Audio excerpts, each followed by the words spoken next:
In 1962, Stanley Milgram shocked the world with his study on obedience. To test his theories, he invented an electronic box that would become a window into human cruelty.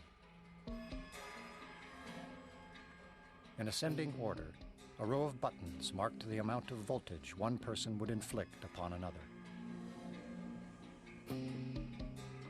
Milgram's original motive for the experiment was to understand the unthinkable, how the German people could permit the extermination of the Jews.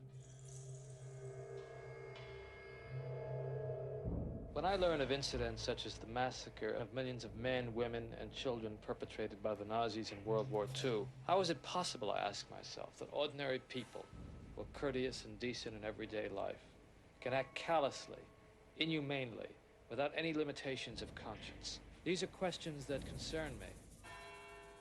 It is May 1962. An experiment is being conducted in the Elegant Interaction Laboratory at Yale University. Psychologists have developed several theories to explain how people learn. One theory is that people learn things correctly whenever they get punished. What inspired Milgram, I would say there were a number of factors. One of them is he was very ambitious. He wanted to make a mark in social psychology.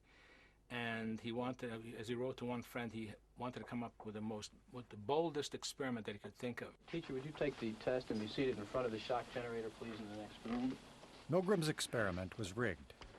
The so-called learner was part of the experiment.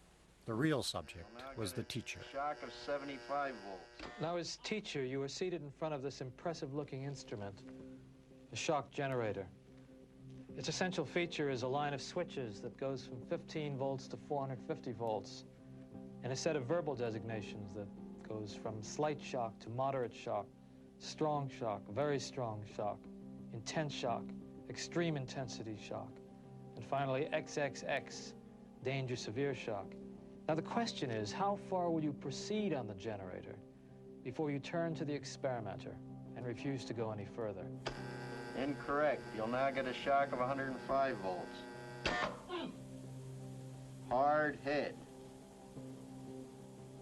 Just how far can you go in this thing? As far as is necessary. What do you mean, as far as is necessary? To complete the test. Milgram was very much aware that obedience is a necessary ingredient for society to function. But he focused on the darker side of obedience. Incorrect. 150 volts. Sad face. Wait a minute. That's all. Get me out of here. I told you I had heart trouble. My heart's starting to bother me now. It's absolutely essential that you continue. As I said, the experiment requires that you continue, teacher. I'm not going to go any further. Now, this man makes disobedience seem a very rational and simple deed. Now, other subjects respond quite differently to the experimenter's authority. 165 volts. Time. Clearly, when we say people went to the top of the shock board, it wasn't like they were going blithely, sadistically. People went stop and go, stop and go. I can't stand the pain. Let me out of You here. can't stand it. I'm not going to kill that man in there.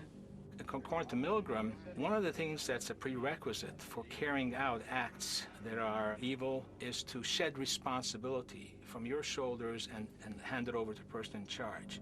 I mean, who's going to take the responsibility if anything happens to that gentleman? I'm responsible for anything that happens here.